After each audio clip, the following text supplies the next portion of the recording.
Oh well, hello my darlings, and welcome back to another little episode of, that's right, all together now, WARFRAME. And today we are focusing on Cetus, or as I like to say it, Cetus, because it's one of the first open worlds. It's actually the first open world you'll get to in the game, and you may end up coming back here a few times. And have you ranked up fully to kin? Potentially. Maybe it's taking you a while. Maybe you haven't got your head around it. All the NPCs, the bounties, the back room here, which is Quilunco with the amps and the stuff and the things. And I just wanted to show you how I ranked up here. So the first thing you need to do in game is obviously unlock Cetus by doing some missions and complete Vor's prize, the quest. And then you head to Konzu at Cetus. And there will be a quest kind of called a personal favour, and it's kind of wants you to do a bounty essentially, and once you've done that you kind of unlock a bit more to do with Cetus. Here you're looking at a Nama mission. Those are unlocked later. That's kind of a spoiler but not a spoiler. We'll address that in a future episode, but just concern yourself for now with these bounties once you've done the personal favour. So doing some bounties will essentially earn you some standing. Now the first thing you need to know about Syndicate and Ostron here at Cetus is a syndicate, is that when you first start the game you start with a max daily standing cap of 16,000, which sounds like a lot, but when it comes to buying things and ranking up as you go through, it really isn't. Now you get an extra 500 standing per mastery rank you obtain. Now for instance, we started on 16,000 and I am now a mastery rank 32 essentially, so I actually have a daily standing cap of 32,000, which is very useful. And because your first daily standing cap is 16,000, you should be able to rank up to off-worlder, which is rank 1 here, pretty damn quick if you get a couple of bounties done. You also need 25 Grokdrul, 25 Iradite and 25 Nistlepods, plus 10,000 credits and 5,000 standing. The Grokdrul, Iradite and Nistlepods can all be found out on the plains of Eidolon, and if you go out with a resource booster it will double up everything you pick up. We'll go and have a look where to find those things in a moment. To reach rank 2 visitor, you're going to need 40 tier azurites. You also need a blueprint to make that stuff, 40 pyrols and 60 fish scales, plus 25,000 credits and 22,000 standing. Again, pretty much everything you need here can be found out on the plains of Eidolon and might just need to be tweaked a little bit. To get to rank 3, trusted, you need 1 Cetus Wisp and 5 Maprikos. Now the Maprikos are easy, the Cetus Wisp, not so easy. You need 50,000 credits and 44,000 standing to get there.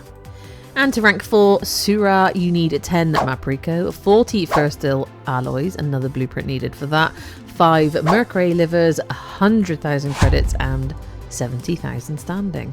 And finally, with Konzu, to get to kin rank 5, you need 1 Nyth, 1 Centrium, 1 Norg brain, and 1 Cuthol tendrils. And you need 200,000 credits and 99,000 standing. And you will see some of the components that you need to rank up here can be found in your bounty rewards, but you can also get things like Grokdrul, Iradite, Nistlepods quite easily out on the plains of Eidolon. You will also see that you can get Gara component blueprints here, very good, and eventually access to Revenant as well once you've unlocked Quilunco. He's all about the amps. To unlock Quilunco here, you have to do Sire's quest, Konzu's misses, and complete the wall within and basically have access to your operator, because without the operator, you can't handle an amp, man. I did do a whole separate Mask of the Revenant video. And what about the NPCs here? The first one we'll take a look at is Old Man Sumbaat, because we kind of need him first. So it's kind of like what comes first, the chicken or the egg. You need a bit of standing, you need to rank up to be able to buy certain items here, i.e. the blueprint to make the tier azurite, but you also need to mine azurite, and the way you do that is to buy one of the drill bits from Old Man Sumbaat for some standing. Once you've bought those drills, there are 3 different ones to choose from, but obviously they're locked behind rank ups. I think the first one is pretty much available.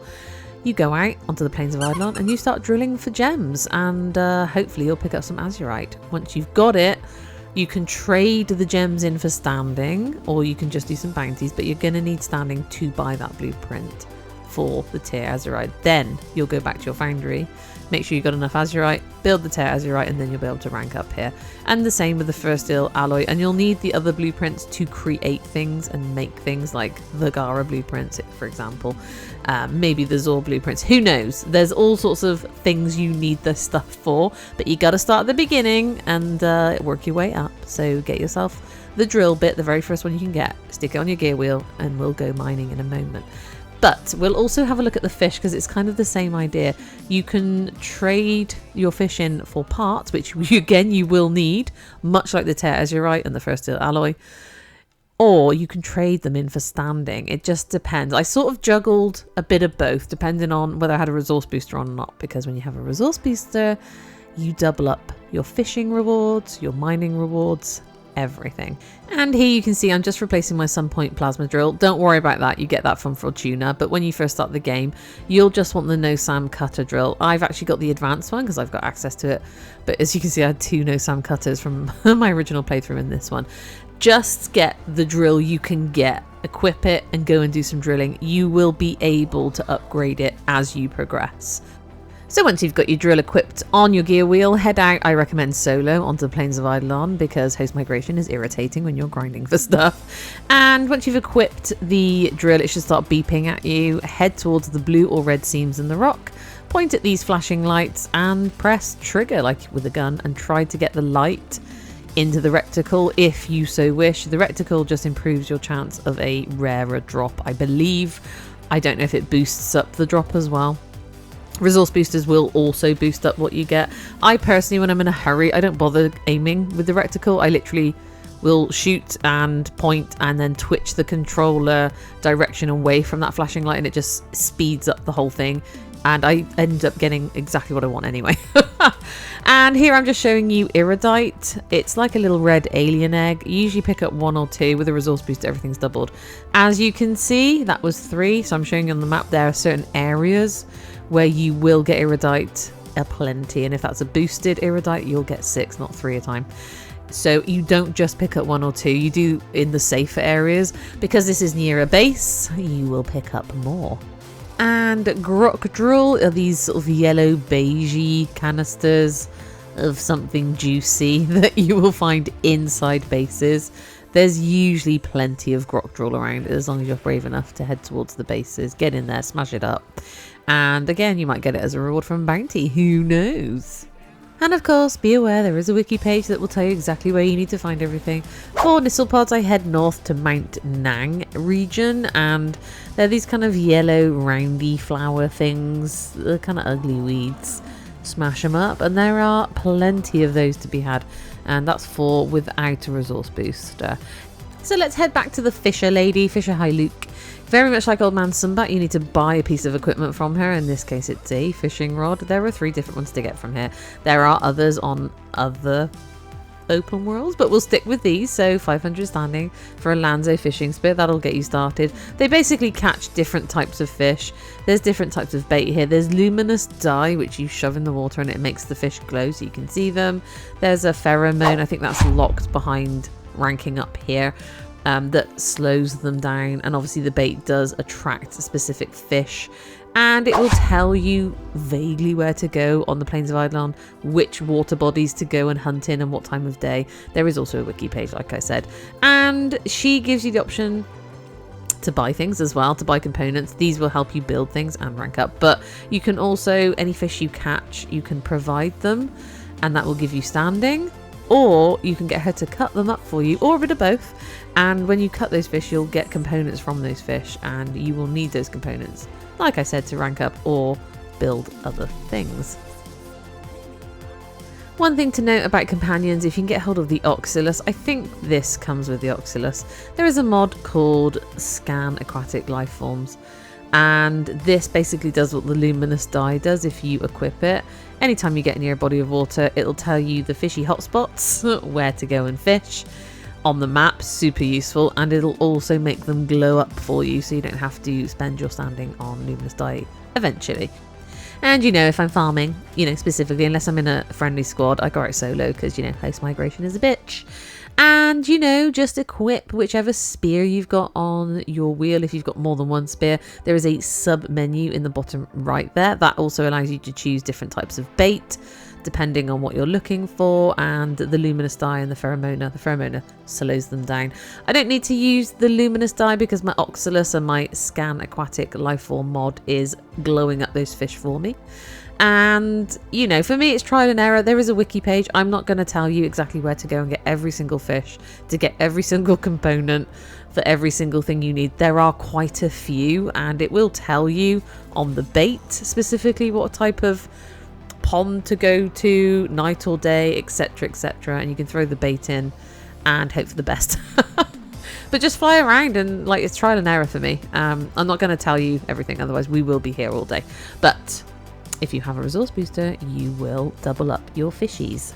And for me personally, the way I ranked up here was by doing this: fishing, mining, bounties. I didn't just do endless bounties back to back to, you know, max out my daily standing for that day, because I just find that really boring. And also, doing it this way, you kind of pick up components and resources because you're just like bimbling around on Eidolon. And as you can see, I do have a trank rifle. You don't get that here, you get it on Fortuna, I believe, which we will cover in another episode. But once you've got the trank rifle, you can come back to Cetus and do a bit of hunting to get things like I think it's the Condroc wings and things that you'll need to build other things. So we'll go over the huntings when we get to Fortuna, but as you can see, I just thought I'd include a tiny bit of footage here. It's not fair really to say, oh, do this now, because you might not have the trank rifle or access to it yet. And just to be clear, if you come out here and run around and smack these birds up, you can pick up their wings. You don't actually have to hunt them. These just give you the tags that you can trade with Master Teasonai. And let's just have a look at the other NPC, shall we? Nakak. I mean, you won't use her for much.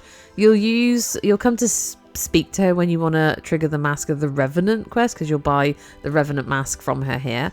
As you can see, there is phosphor blueprints.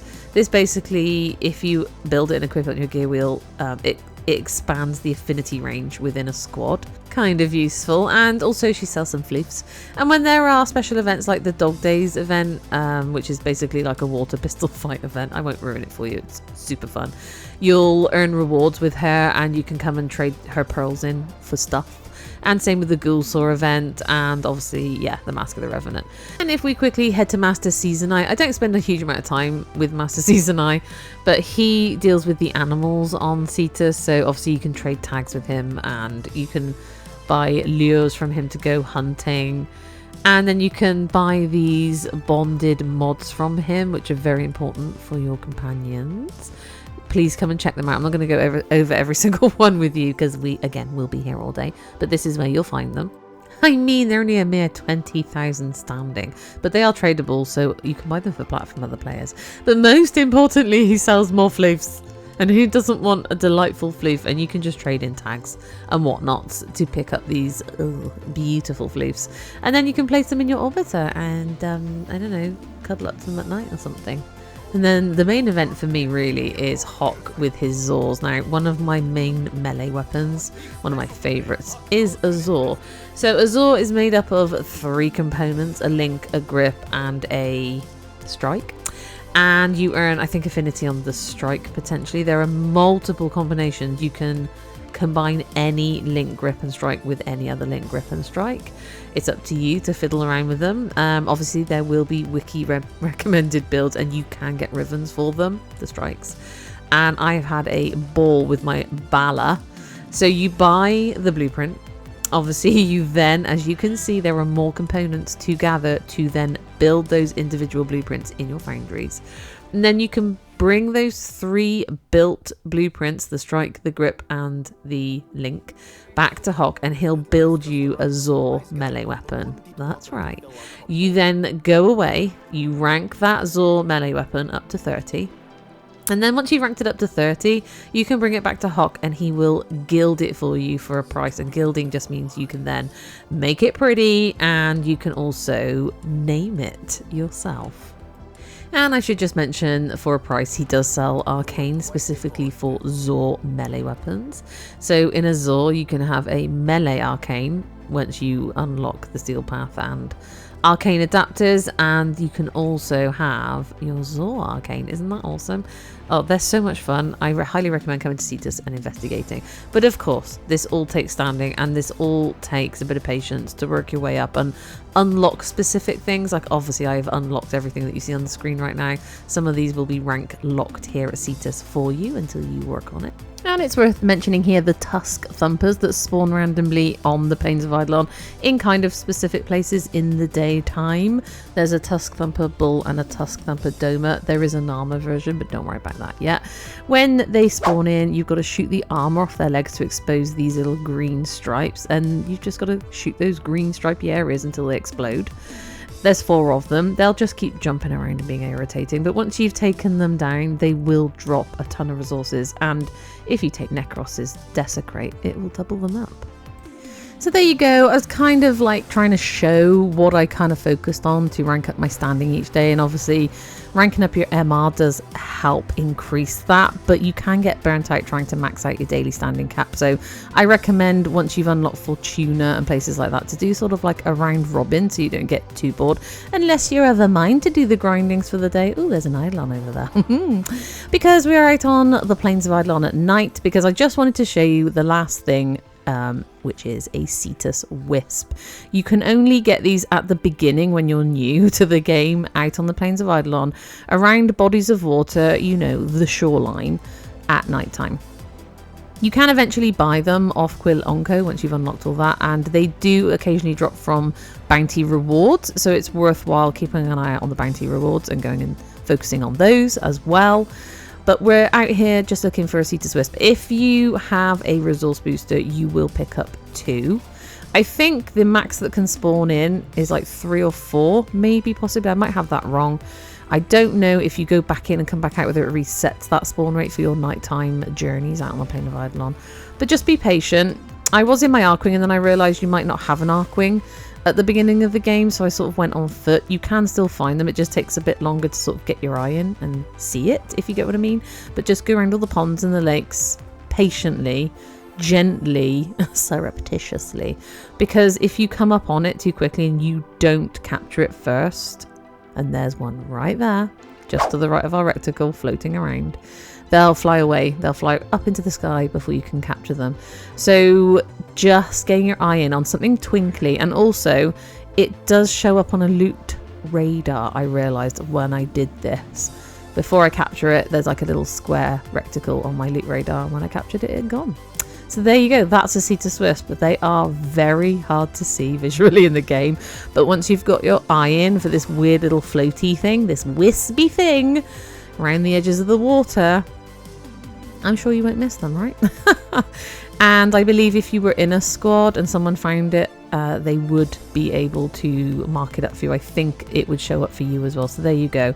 There it's showing up as a loot. A loot thingy on my loot radar. Let's go and capture it.